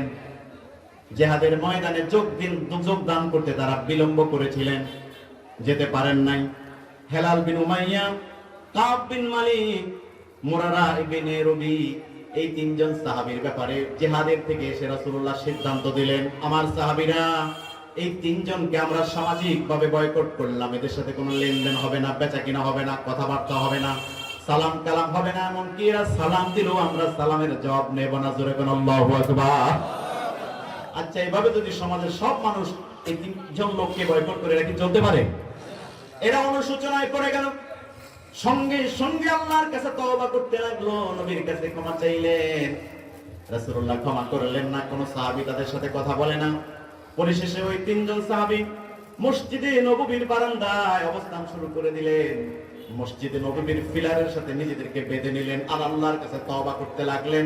খাদ্য পানীয় ঘুম নিদ্রা সব ছেড়ে দিয়ে ওরা কেবলমাত্র শুধুমাত্র এক আল্লাহর কাছে ইস্তেগফার করে, রব্বুল আলামিন আমাদের ভুল হয়ে গেছে, আমাদেরকে মাফ করে দাও। সুবহানাল্লাহ। 40 দিন যাবত এবারে কান্না করেছেন আর আল্লাহ সুবহানাহু ওয়া তাআলা 40 দিন পর এদের তওবা কবুল করে কোরআনুল কারীমের সূরা তাওবার ভিতরে আয়াত নাযিল করে দিলেন। আল্লাহর হাবিবকে জানিয়ে দিলেন, আমার রাসূল প্রিয় নবী, এদেরকে আমি ক্ষমা করে দিলাম, আপনি এদেরকে বুকে টেনে নিন, মাফ করে দিন, মার্জনা করে দিন। আল্লাহু আকবার। যার কারণে সূরাটির নাম হচ্ছে সূরাতুত তাওবা। এই তিনজন ব্যক্তির তওবা কবুল হয়েছে, তা এর দ্বারা বোঝা যায় তওবার দরজা খোলা আছে, ঠিক কি না? আমি আপনি যদি গুনাহ করে আল্লাহর কাছে হাত পেতে রোনাজারি করে চোখের পানি ছেড়ে দিয়ে আল্লাহর কাছে কান্না করে চোখের পানি জমিনে পড়ার আগে আল্লাহর দরবারে মোনাজাত কবুল হয়ে যায়। প্রিয় সুধী, আরেকটি নাম হচ্ছে সূরাতুল বারাত। সূরাতুল তাওবার মধ্যে কাফিরদের সাথে মুমিনদের সম্পর্ক ছেদ করার ঘোষণা আল্লাহ তাআলা দিয়েছেন। কোন অবস্থায় কাফির, মুশরিক, নাস্তিক, মুরতাদদের সাথে ঈমানদারের গভীর সম্পর্ক হতে পারে না। হ্যাঁ, সামাজিক মানুষ হিসাবে লেনদেন, মুআমালাত, মুআশারাত জায়েজ, কিন্তু গভীর থেকে গভীর সম্পর্ক কাফির মুশরিকদের সাথে মুসলমানের হতে পারে না। এটা আল্লাহ জানিয়ে দিয়েছেন এই সূরার ভিতরে। মুমিনগণ মুশরিকদের থেকে সম্পর্ক ছেদ করে তারা চলবে, পুরোপুরি রূপে এদেরকে বর্জন করে চলবে। যার কারণে সূরাটির নাম হচ্ছে সূরাতুল বারাআত। মুমিনরা কাফিরদের থেকে মুক্ত। নাকি আমাদের বন্ধুত্ব কাফিরদের সাথে? কাফের, মুশরিক, ইহুদি, নাসারা এরা মুসলমানদের প্রকাশ্য শত্রু, ঠিক কি না বলে? আমার ভাইয়েরা, এই সূরার বিষয়বস্তু যে আয়াত দুটি আমরা তেলাওয়াত করলাম, বিষয়বস্তু হচ্ছে জান্নাত কিভাবে অর্জন করতে হবে, জান্নাত পাওয়ার পদ্ধতি, জান্নাত হাসিল করার উপায় বা পদ্ধতি আল্লাহ এখানে বলে দিয়েছেন। মুমিন বান্দাদের সাথে আল্লাহ চুক্তির কথা আল্লাহ এখানে তুলে ধরেছেন। শুধু তাই নয়, মুমিন মুজাহিদদের বৈশিষ্ট্য কেমন হতে হবে, কেমন মাল আল্লাহর দরবারে গ্রহণযোগ্য, আল্লাহ কেমন মাল ক্রয় করে নেবেন সেটাও সেখানে আল্লাহ বলে দিয়েছেন, ঠিক কিনা? শানে নজুল এই সূরাটির এই আয়াতগুলো নাজিলের প্রেক্ষাপট হলো রাসূল সাল্লাল্লাহু আলাইহি ওয়াসাল্লামের মাক্কি জীবন, নির্যাতন নিষ্পেষণের স্টিম রোলার চলছিল নবুয়তের 11তম বছরে। জোরে বলেন, কততম বছরে? আল্লাহ রাসূলের নবুয়তের 11তম বছর। সেই সময় মক্কার কাফিরদের নির্যাতন, অন্যদিকে মক্কার কাফিরদের নির্যাতন সহ্য করে চলে গেলেন তায়েফে। আল্লাহর হাবিব মনে করলেন তায়েফের আত্মীয় স্বজনেরা আমার কথাগুলো মেনে নেবে, সেখানে শান্ত পরিবেশ, সেখানের পরিবেশটা মক্কার চেয়ে কিছুটা ঠান্ডা প্রকৃতির, ওরা আমার দাওয়াত গ্রহণ করে নেবে। রাসূলুল্লাহ সেখানে চলে গেলেন। কিন্তু দেখা গেল ওই জায়গার অবস্থা হচ্ছে মক্কার চেয়ে আরো বর্বর। ওরা রাসূলকে মানসিক ভাবে টর্চার করলো, শারীরিক ভাবে আক্রমণ করলো। ওই তায়েফের নগরী থেকে পাথর নিক্ষেপ করে বিশ্বনবীকে রক্তে রঞ্জিত করে মক্কায় তাড়িয়ে দিল। জোরে বলেন নাউজুবিল্লাহ। তাদের বাচ্চা শিশুগুলোকে লেলিয়ে দিল। মক্কা থেকে আগত এই পাগলটাকে তোমরা পাথর মেরে মেরে এখান থেকে তাড়িয়ে দাও। নাউজুবিল্লাহ। আল্লাহর হাবিব রক্তে রঞ্জিত হলো, সমস্ত শরীর থেকে এত পরিমাণ রক্ত ঝরলো, পাল এর সাথে জুতা মোবারক লেগে গেল। আল্লাহর হাবিব অস্থির হয়ে গেলেন। মক্কা থেকে মদিনা থেকে তায়েফ থেকে মক্কার দিকে রওনা করার পথে একটি আঙ্গুরের বাগান চোখে পড়ে গেল। আঙ্গুরের বাগানের ছায়ায় বিশ্বনবী বসে গেলেন। ওই জায়গায় আল্লাহর ফেরেশতা জিবরাইল এসে হাজির হয়ে গেলেন। ইয়া রাসূলুল্লাহ, আপনি আমাকে অনুমতি প্রদান করেন, আপনি আমাকে অনুমতি দেন, আমি তায়েফের দুই প্রান্তে দুইটা উঁচু উঁচু পাহাড় রয়েছে, এগুলাকে উঁচু করে ওই কাফিরদের উপর, ওই বর্বর জাতির উপর আমি চাপিয়ে দেই, এরা মাটির সাথে পিষ্ট হয়ে যাবে, আপনি শুধু আমাকে অনুমতি দেন। সুবহানাল্লাহ। আল্লাহর হাবিব বলেন, আরে জিবরাইল, আল্লাহ সুবহানাহু ওয়া তাআলা এই কাজ করার জন্য, মানুষকে ধ্বংস করার জন্য, মানবতাকে হত্যা করার জন্য আমাকে পাঠাননি, বরং আল্লাহ বলে দিয়েছেন, ওয়া মা আরসালনাকা ইল্লা রাহমাতাল লিল আলামিন, তামাম বিশ্ববাসীর জন্য, সমগ্র জাহানের জন্য আল্লাহ আমাকে রহমত হিসেবে প্রেরণ করেছেন। আমাকে ধ্বংস করার জন্য পাঠাননি। আজকের আমাকে চিনেন, এদের প্রজন্ম আমাকে চিনবে, এদের আগামী প্রজন্ম আমাকে বুঝবে, কালিমা পড়ে মুসলমান হয়ে যাবে। কিছুক্ষণ পর ওই বাগানের যে কর্মচারী সে আসলো, রাসূলুল্লাহর এই পরিস্থিতি দেখে মায়া লেগে গেল, দয়া লেগে গেল। সে রাসূল সাল্লাল্লাহু আলাইহি ওয়াসাল্লামকে এক পেয়ালা আঙ্গুরের রস এনে তার সামনে হাজির করলেন। সুবহানাল্লাহ বলবেন। রাসূল সাল্লাল্লাহু আলাইহি ওয়াসাল্লাম 3 দিনের না খাওয়া প্রাণ পরে তৃপ্তি সহকারে আঙ্গুরের রস পান করে বিশ্বনবী শুকরিয়া আদায় করলেন আল্লাহ সুবহানাহু ওয়া তাআলার দরবারে। আর ওই ছেলেটির দিকে ফেল করে তাকিয়ে বললেন, তোমার নাম কি আত্তাব নয়? এই বাগানের কর্মচারী সে। আল্লাহ রাসূলের জবান থেকে তার নাম শুনে সে আশ্চর্যিত হয়ে গেল। তিনি কখনো আমাকে দেখেন নাই, আমার পরিচয় জানেন নাই, কিভাবে আমার নামটা বলে দিলেন? আল্লাহর হাবিব ওই গোলামকে বললেন, তোমার বাড়ি কি আল্লাহর পয়গম্বর হযরত মুসা নবীর বাড়ির পাশে নয়? সুবহানাল্লাহ বলবেন না? ওই ছেলেটি আরো বেশি আশ্চর্যিত হলো। আগন্তুক রাসূল সাল্লাল্লাহু আলাইহি ওয়াসাল্লামের জবান থেকে দুইটা বক্তব্য শুনে রাসূলুল্লাহর প্রতি আকৃষ্ট হয়ে জিজ্ঞাসা করলেন, মুসাফির, আমি তো আপনাকে চিনলাম না, কিন্তু আপনি আমার নাম কিভাবে জানেন? আর আমি যে মুসা নবীর বাড়ির পাশে আমার বাড়ি, এটাও আপনি কিভাবে জানলেন? আল্লাহর হাবিব বলেন, আমি তো আল্লাহ পাকের একজন পয়গম্বর, আল্লাহ রিসালাতের দায়িত্ব নিয়ে তোমাদের কাছে এসেছি। আর আমি নবী, আরেকজন নবীর খবর নবীর কাছে থাকাটাই স্বাভাবিক। আল্লাহ নবীর কাছে নবীর খবর থাকাই কি এভাবে এই বর্বর নির্যাতন নিষ্পেষণ সহ্য করে রাসূলুল্লাহ যখন দিনের দাওয়াত দিয়ে যাচ্ছেন, মক্কাবাসীদের নির্যাতন, তায়েফের নির্যাতন, এমত অবস্থায় আল্লাহ অন্য দরজা খুলে দিলেন। সুবহানাল্লাহ বলবেন না? বর্তমান মদিনা তৎকালীন ইয়াসরিব থেকে কিছু লোক আসলেন, 6 জন লোক আসলেন। 11 নবুয়তের 11তম বর্ষে রাসূলুল্লাহর হাতে হাত রেখে তারা শপথ নিলেন। আকাবার শপথ বলা হয় এটাকে। পর্বতের পাহাড়ের পাদদেশে বসে ওরা শপথ নিয়েছিলেন, এটা বলা হয় আকাবার শপথ। তিনটা শপথ হয়েছিল সেখানে। প্রথম এসেছিলেন 11তম বর্ষের 6 জন। এরা ইসলামের দাওয়াত কবুল করে নেওয়ার শপথ নিলেন এবং এই দাওয়াত তারা মদিনায় তৎকালীন ইয়াসরিবে পৌঁছে দেওয়ার শপথ নিলেন। সুবহানাল্লাহ। দ্বিতীয়বার এসেছিলেন 12তম বর্ষে 12 জন। তারা এবার রাসূলুল্লাহর হাতে হাত রেখে কোরআন শিক্ষা করার শপথ নিলেন এবং এই কোরআনের তালিম মদিনায় গিয়ে তারা পেশ করবেন, মানুষের সামনে কোরআনের শিক্ষা দেবেন, এই শপথ গ্রহণ করলেন। তৃতীয়বার এসেছেন নবুয়তের 13তম বছরে। এখানে এসেছেন 72 জন, 2 জন নারী আর 70 জন পুরুষ। এরা রাসূলুল্লাহর হাতে হাত রেখে বায়াত গ্রহণ করলেন। আল্লাহ রাসূলের কালিমা পড়ে তারা মুসলমান হয়ে গেলেন। সুবহানাল্লাহ। এক দরজা বন্ধ হয়ে গেলে 1000 দরজা উন্মুক্ত করে দেন কে? এক মুফাসসির লোকান্তরে 1000 মুফাসসিরকে আল্লাহ তাআলা ময়দানে নামিয়ে দিয়েছেন। কথা বলেন ঠিক কি না? এক আজহারীকে বাংলাদেশ থেকে তাড়িয়ে দেওয়া হয়েছে, হাজারো লক্ষ আজহারী ময়দানে তৈরি হয়ে যাচ্ছে। ঠিক কি না? সুতরাং কোরআনের এই অগ্রযাত্রাকে দমিয়ে দেওয়া, কথা বলে না যাবে? আমার ভাইরা, আল্লাহর নবীর বিরোধিতা যত হয়েছিল তত ইসলামের অগ্রযাত্রা আরো অব্যাহত হয়েছে, বেগবান হয়েছে। ইসলাম এমন একটা বস্তু নয় যে মুখের ফুৎকারের মাধ্যমে এটাকে নিভিয়ে দেওয়া যাবে। যাবে নাকি? আল্লাহ বলেন, ইউরিদুনা লিইউতফিউ নূরাল্লাহি বিআফওয়াহিহিম ওয়াল্লাহু মুতিম্মু নূরিহি ওয়ালাউ কারিহাল কাফিরুন। জোরে বলেন আল্লাহু আকবার। ওরা ওদের মুখের ফুৎকারের মাধ্যমে আল্লাহর দ্বীনের আলোকে নির্বাপিত করে দিতে চায়। আল্লাহ বলেন, কশিন কালো তা সম্ভব হবে না, কারণ আমি আল্লাহ সুবহানাহু ওয়া তাআলা ওরা যতই এই আলোকে দমিয়ে দিতে চায়, নিভিয়ে দিতে চায়, ফু দিয়ে আল্লাহর আলোকে নিভানো যাবে না। আমি আল্লাহ সুবহানাহু ওয়া তাআলা এই আলোকে আরো বেশি পরিপূর্ণতা দান করি। ইসলাম হচ্ছে একটা টিউবের মতো। গাড়ির চাক্কার টিউব আছে না?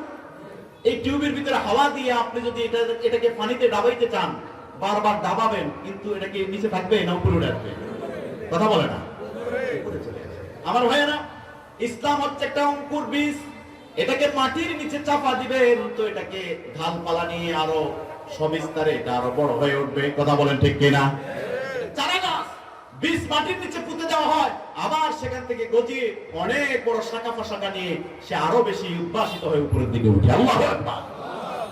আল্লাহ বুঝার আমাদেরকে তৌফিক দান করুন, বলি আমিন। সেই ইসলাম কিনে ষড়যন্ত্রই বাংলার জমিনে সমগ্র বিশ্বব্যাপী চলে। ইসলামের অগ্রযাত্রা বন্ধ করা যাবে না। ইসলামের জন্য এই জমিন উর্বর হয়ে আছে, কারণ এই জমিনে মুসলমানদের রক্ত ঝরেছে। কথা বলেন ঠিক না বেঠি?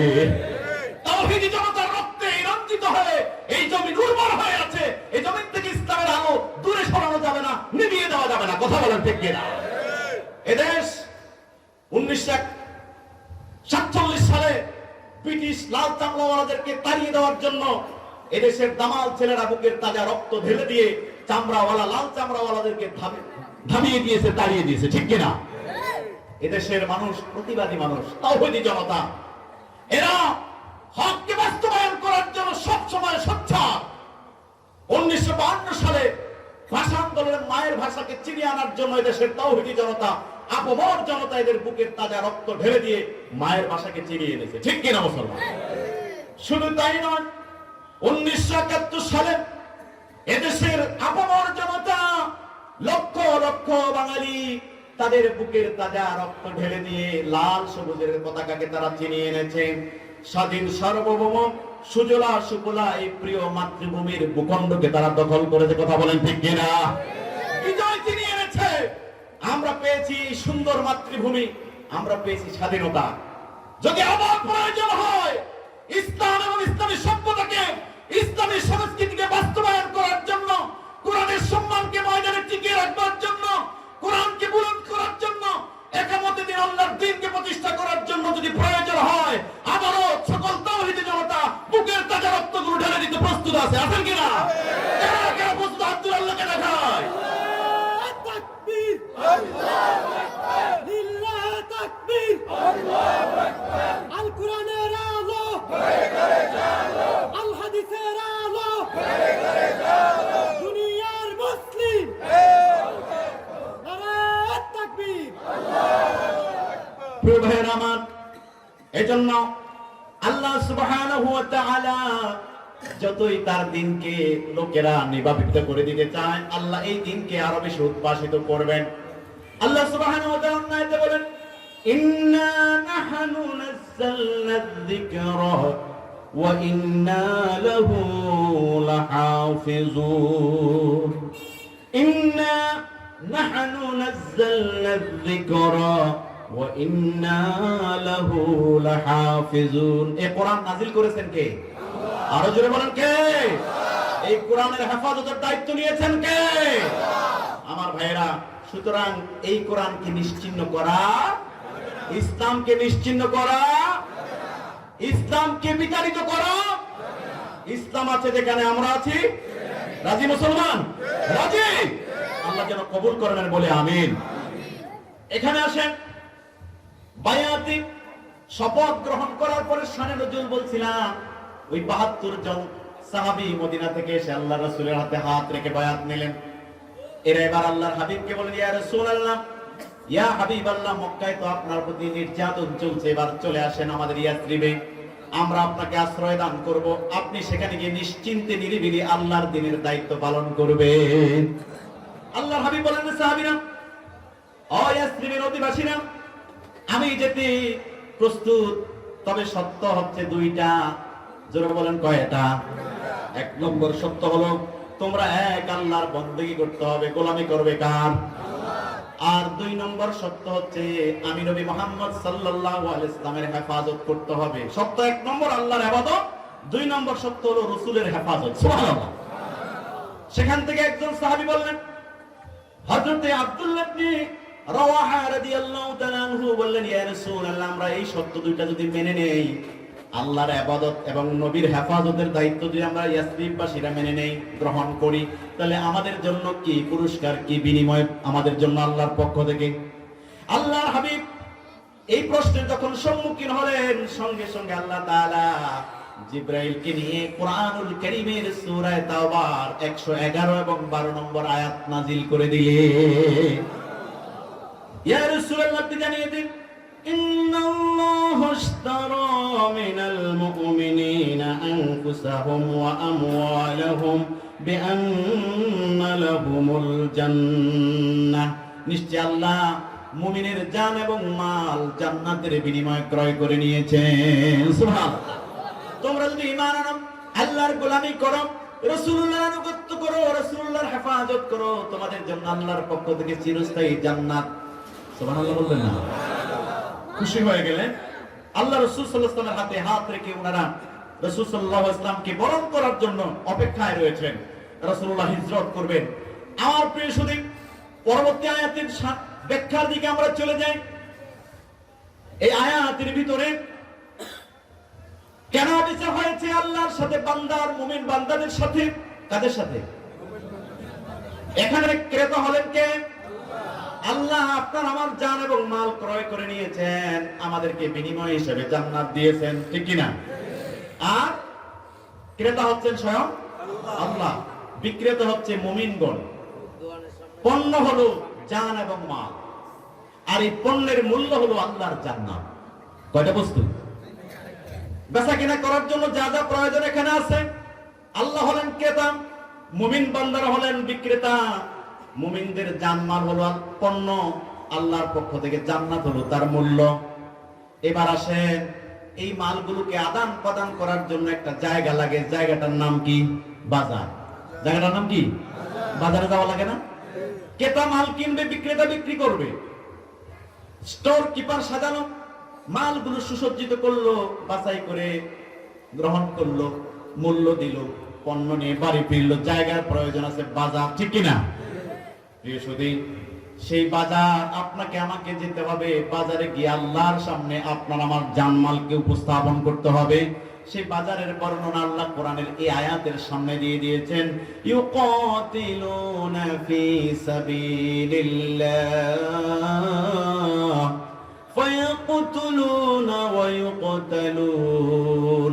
এরা আল্লাহর রাস্তায় সংগ্রাম করে মারে, অতঃপর মরে। তার মানে সেই বাজারটা হচ্ছে জিহাদের ময়দান। সুবহানাল্লাহ। সেই বাজারটা কি? জিহাদের ময়দান।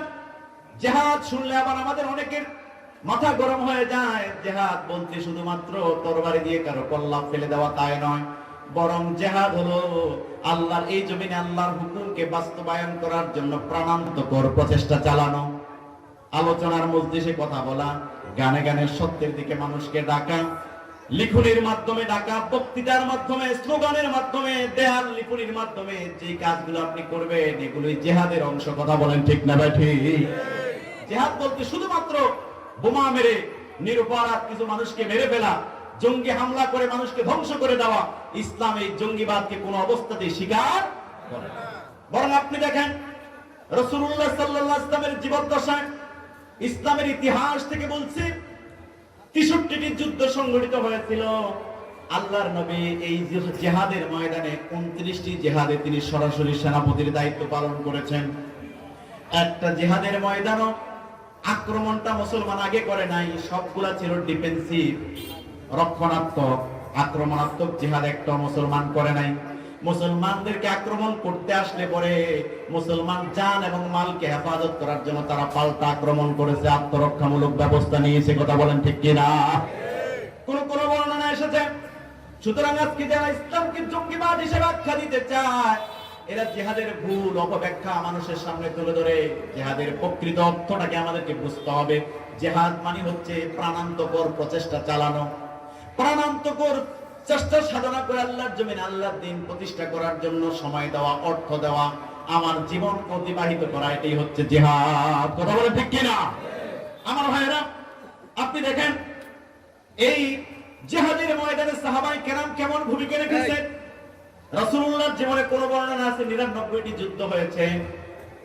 হযরত রাসূল করিম সাল্লাল্লাহু আলাইহি ওয়াসাল্লামের একজন সাহাবী খালিদ বিন ওয়ালিদ রাদিয়াল্লাহু তাআলা আনহু, নাম কি? ৩০০-এর উপরে জিহাদের ময়দানে তিনি সেনাপতির দায়িত্ব পালন করেছিলেন। প্রত্যেকটা জিহাদে তিনি গাজী হয়ে বিজয়ের বেশে বাড়ি ফিরেছেন। ইসলামের পতাকাকে বুলন্দ করে তিনি গাজীর বেশে সেখান থেকে ফিরেছেন। সুবহানাল্লাহ। একবার রাসূল সাল্লাল্লাহু আলাইহি ওয়াসাল্লামের সাহাবী মৃত্যু যন্ত্রণা শুরু হয়ে গেল। খালিদ বিন ওয়ালিদ প্রতিটা জিহাদে যেতেন শাহাদাতের তামান্না নিয়ে, কিন্তু তিনি গাজী হয়ে বাড়ি ফিরতেন। সুবহানাল্লাহ বলবেন না? একদিন তিনি মৃত্যু শয্যায় কান্না করতেছেন অঝরে। খালিদ বিন ওয়ালিদের কান্না দেখে মেয়ে তাকে প্রশ্ন করলো, বাবা আপনি তো মৃত্যুকে এত বেশি ভয় পেতেন না, আপনি কি আজকে মরণকে মৃত্যুকে ভয় পেয়ে গেলেন? আপনি তো অনেক সাহসী বীর পুরুষ, মৃত্যুকে আপনি পরোয়া করেন না। মেয়ের এই প্রশ্নের জবাবে বললেন, খালিদ বিন ওয়ালিদ রাদিয়াল্লাহু তাআলা আনহু বললেন, আরে আমি মৃত্যুকে ভয় করে কান্না করি না, বরং আমি মৃত্যু জয় করে আল্লাহ রাসূলের নির্দেশ পালন করে শত শত জিহাদের ময়দানে গাজী হয়ে বাড়িতে ফিরেছি।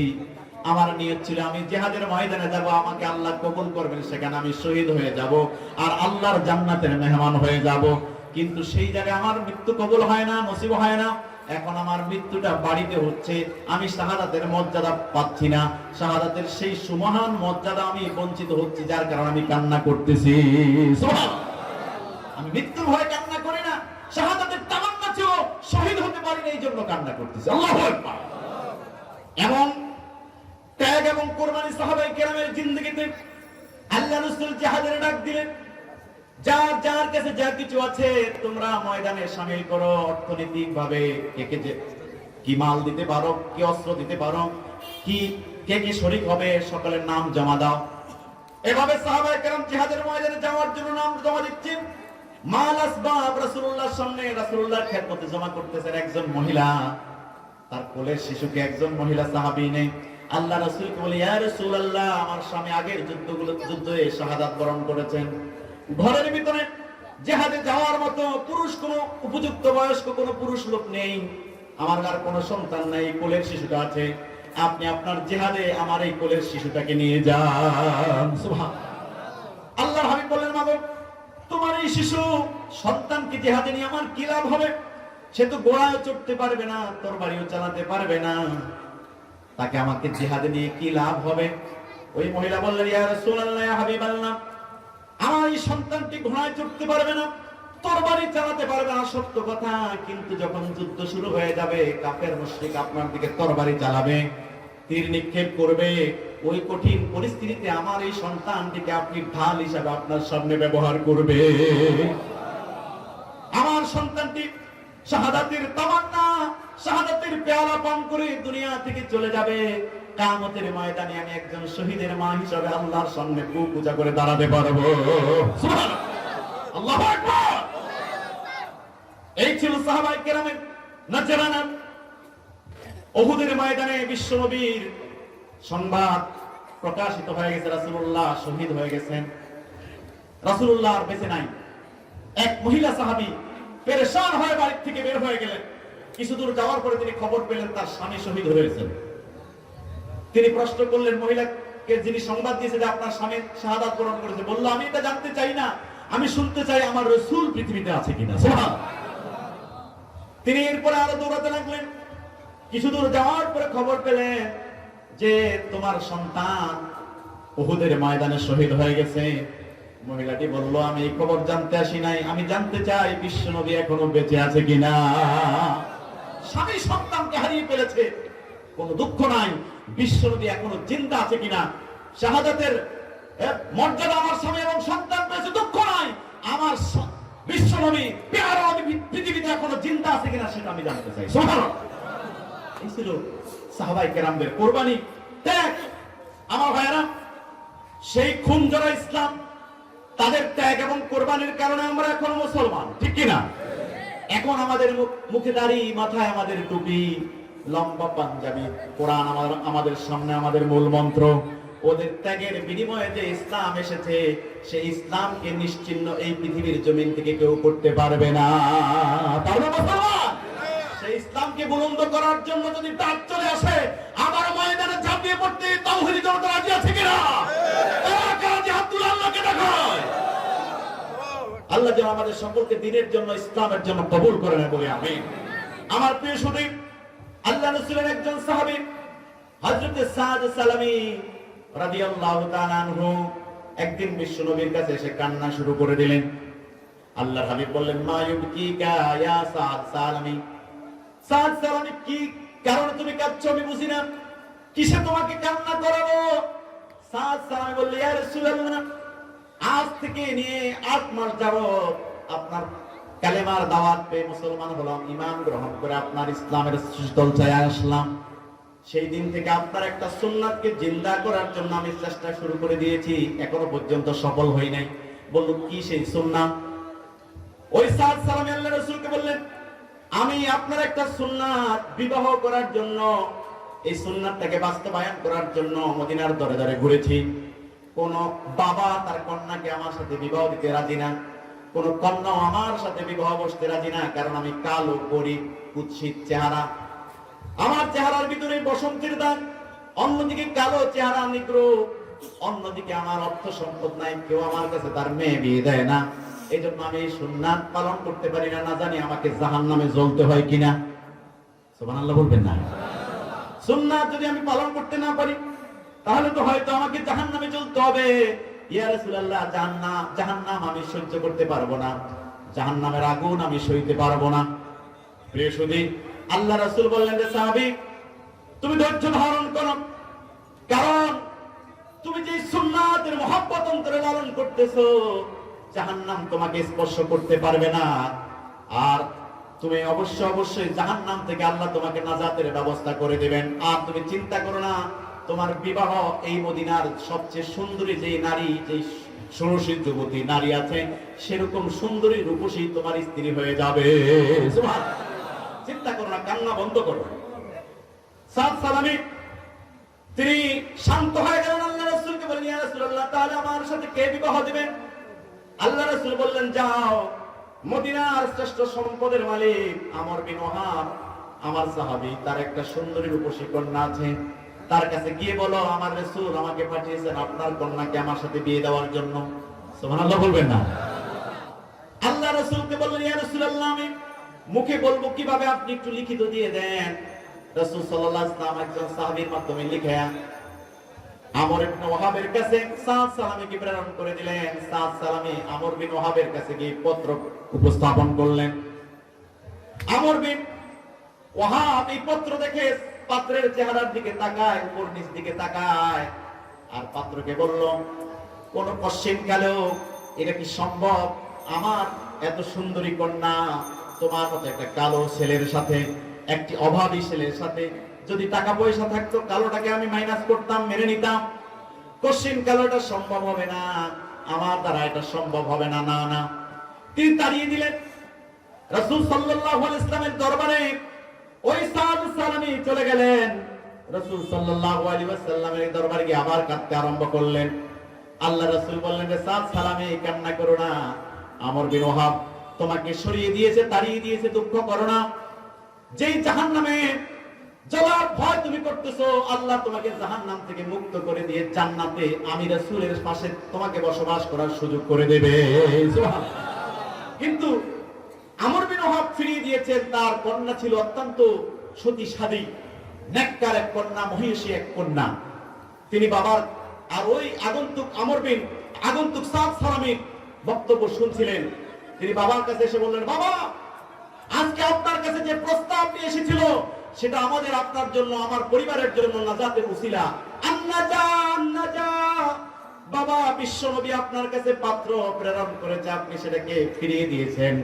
আমি আপনাকে বলে দিলাম, রাসূলুল্লাহ যে পাত্র পাঠিয়েছেন, আমি ওই পাত্রের সাথে বিবাহ বন্ধনে আবদ্ধ হতে প্রস্তুত আছি। আমর বিন ওয়াহাব তিনি খুশি হয়ে গেলেন, মনটা বিগলিত হয়ে গেল। মেয়ের কথা শুনে বিশ্বনবীর কাছে চলে গেলেন। বিশ্বনবীকে বলেন, ইয়া রাসূলুল্লাহ, আমি আমার কন্যাকে আপনার এই সাহাবীর সাথে বিবাহ দিতে প্রস্তুত। আল্লাহু আকবার। রাসূলুল্লাহ এবার বললেন, যাও, 400 দিরহাম তার মহরনা নির্ধারণ করে দিলাম, তুমি এগুলা জোগাড় করো।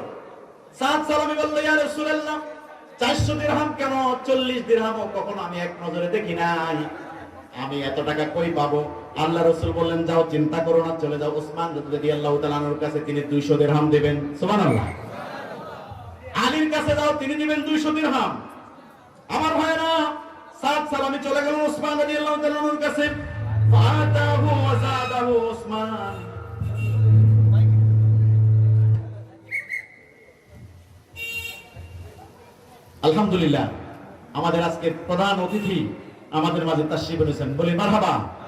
নারায়ে তাকবীর, নারায়ে তাকবীর। দিন ইসলাম, দিন ইসলাম। হযরত মাওলানা কামরুল হাসান শাহীন সাহেব, নারায়ে তাকবীর। আমার সময় শেষ। যে কথাটা বলছিলাম সেটা বলেই আমি আপনাদের থেকে বিদায় নেব এবং দোয়া নিয়ে চলে যাব। আল্লাহ সুবহানাহু ওয়া তাআলা আমাদের সকলকে আজকে যে আলোচনাটুকু হচ্ছে আমরা যেন ঈমানের বলে বলিয়ান হয়ে রাসূল সাল্লাল্লাহু আলাইহি ওয়াসাল্লাম এবং তার সাহাবায়ে কেরামের মতো দ্বীনকে বুলন্দ করার জন্য আমরা সর্বকিছু ব্যয় করে যেন টিকে থাকতে পারি। রাজি আছেন মুসলমান? আল্লাহ যেন কবুল করে বলি আমিন। আমার ভাইয়ের কাছে আমি আর বেশি সময় নেব না। 2 মিনিটের ভিতরে আমার এই কনক্লুশন শেষ করে আমার বক্তব্য শেষ করব। সাদ সালামি রাসূল সাল্লাল্লাহু আলাইহি ওয়াসাল্লামকে বললেন, এত টাকা আমি পাবো কোথায়? রাসূলুল্লাহ বললেন, উসমান রাদিয়াল্লাহু তাআলার কাছে যাও, 200 দিরহাম দিবে। কত দিরহাম? আছেন আমার সাথে? আলী রাদিয়াল্লাহু তাআলার কাছে যাও, তিনি 200, 400 দিরহাম হয়ে যাবে। তিনি চলে গেলেন হযরতে উসমান রাদিয়াল্লাহু তাআলার কাছে। ফাআতাহু যাদাহু উসমান। উসমান রাদিয়াল্লাহু তাআলা 200 দিরহামের কিছু বেশি আরো বাড়িয়ে দিলেন। বিবাহ মোহরানা দিবে, এই সাথে তো আরো কিছু কেনাকাটারও প্রয়োজন আছে, আছে না নাই? এরপরে তিনি চলে গেলেন আলী রাদিয়াল্লাহু তাআলার কাছে। ফাআতাহু ওয়াজাদাহু আলী রাদিয়াল্লাহু তাআলা আনহু। আলী রাদিয়াল্লাহু 200 দিরহাম দিলেন, আরো কিছু বাড়িয়েও দিয়ে দিলেন। সুবহানাল্লাহ। 400 হলো, 400 দিরহামের থেকে কিছু বাড়তি হলো। আল্লাহ রাসূল বললেন, 400 দিরহাম হচ্ছে মোহরানা, আর বাকি টাকা দিয়ে তুমি তোমার স্ত্রীর জন্য কিছু সাজগোজ ক্রয় করে নিয়ে আসো। আল্লাহু আকবার। সাদ সালামি চলে গেলেন বাজারে, বিবাহের বাজার করবেন। আজকে তার বাসর হবে, বিবাহ হবে। কিন্তু বাজারে যখন তিনি চলে গেলেন, দোকানে প্রবেশ করবেন, কেনাকাটা করবেন, এমত অবস্থা আল্লাহ রাসূলের সাহাবী হযরত বেলাল ডাক দিলেন, আন্নাফির আন্নাফির। জিহাদের ডাক এসেছে। ও সাহাবায়ে কেরাম, যার যা কিছু আছে তাই নিয়ে আল্লাহ রাসূলের সাহায্যে চলে আসো, জিহাদের ময়দানে অংশগ্রহণ করো। সুবহানাল্লাহ। সাদ সালামি চিন্তা করলেন, জিহাদের ডাক চলে এসেছে, আল্লাহর নবী চলে যাবেন জিহাদের ময়দানে, আর আমি বিবাহ করে বাসর করে অবস্থান করব, এটা হতে পারে না। তিনি সঙ্গে সঙ্গে সিদ্ধান্ত চেঞ্জ করে ফেললেন। যেই টাকাগুলো নিয়ে বাজারে গেলেন, সেই টাকা দিয়ে একটা তরবারি আর একটা ঘোড়া কিনে নিলেন। জোরে বলেন সুবহানাল্লাহ। সাদ সালামি জিহাদের ময়দানে চলে গেলেন। কালো মানুষটি কালো কাপড় পেঁচিয়ে মুখকে ঢেকে তিনি জিহাদের ময়দানে শরীক হয়ে গেলেন। প্রাণ যুদ্ধ করে জিহাদের ময়দানে ধামামা বেজে গেল। যুদ্ধ করে করে অনেকগুলো কাফিরকে দুনিয়া থেকে বিদায় করে সাদ সালামি তিনিও শাহাদাতের পেয়ালা পান করে নিলেন। আল্লাহ রাসূলের সাহাবীরা, সেনাপতিরা সকলে এক এক করে যারা শহীদ হয়েছেন লাশগুলোকে দেখতেছেন। দেখতে গিয়ে একজন সাহাবীর একজন শহীদের লাশ তারা শনাক্ত করতে পারে না। চেহারার উপরে আবরণ দেওয়া, হাতটা দেখে তারা চিনতে পারে না, কালো হাত। কেউ কেউ ধারণা করতে লাগলেন এটা সাদ সালামি ছাড়া আর কেউ হবে না। আল্লাহু আকবার। আল্লাহর হাবিব কি বললেন, ইয়া রাসূলুল্লাহ? আল্লাহর হাবিব সেখানে আসলেন। তিনি চেহারাকেও সরায়া তিনি দেখলেন যে তিনি হচ্ছেন সাদ সালামি। আল্লাহ রাসূল এবার তার চেহারাটাকে সর্বপ্রথম কান্না করে ফেললেন। আবার কিছুক্ষণ পরে তিনি হাসলেন। কিছুক্ষণ পরে তিনি তার চেহারাটাকে অন্যদিকে ঘুরায় নিলেন। সাহাবায়ে কেরাম বলেন, ইয়া রাসূলুল্লাহ, আল্লাহ রাসূল অঝরে কান্না করলেন, আবার কিছুক্ষণ পরে হাসলেন, আবার কিছুক্ষণ পরে আপনার চেহারাটাকে ঘুরায় নিলেন, কারণটা কি? আল্লাহ রাসূল বললেন, রে সাহাবীরা শোন, আজকে আমার সাদ সালামি থাকার কথা ছিল, সবচেয়ে সুন্দরী রমণীকে বিবাহ করে বাসর করে থাকার কথা ছিল, সেখানে না গিয়ে সে জিহাদের ময়দানে এসে শহীদ হয়ে গেছে, এই জন্য আমি কান্না করতেছি। সুবহানাল্লাহ।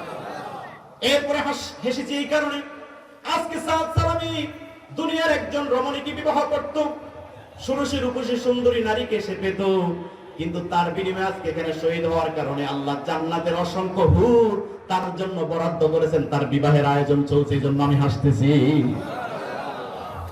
মুখ কেন ঘুরাই নিলাম? যেহেতু এই হুরগুলো জান্নাত থেকে সাদ সালামিকে রিসিভ করার জন্য অগ্রসর হচ্ছে, তাদের কাপড়গুলো এলোমেলো হয়ে যাচ্ছে, যার কারণে আমি এখান থেকে চেহারাকে ঘুরে অন্যদিকে নিয়ে নিয়েছি। সুবহানাল্লাহ। আমার ভাইরা, সাদ সালামি নিজের জীবন উৎসর্গ করে দিয়েছে আল্লাহর দ্বীনকে জমিনে বুলন্দ করার জন্য। কথা বলেন ঠিক কিনা? সব কিছু উজাড় করে দিয়ে আল্লাহর জান্নাতে পৌঁছে গিয়েছে। আসুন আল্লাহর এই জমিনে আল্লাহর দ্বীনকে প্রতিষ্ঠিত করবার জন্য ইহ জগৎ হচ্ছে ক্ষণস্থায়ী জিন্দগি, এটাকে উজাড় করে চিরস্থায়ী জান্নাতের টার্গেট নিয়ে আমরা কাজ করি। রাজি আছেন? আল্লাহ যেন আমাদেরকে কবুল করেন, জোরে বলি আমিন। হাযা মা ইনদি ওয়া লিল ইনদাল্লাহ। আসসালামু আলাইকুম ওয়া রাহমাতুল্লাহি ওয়া বারাকাতুহু।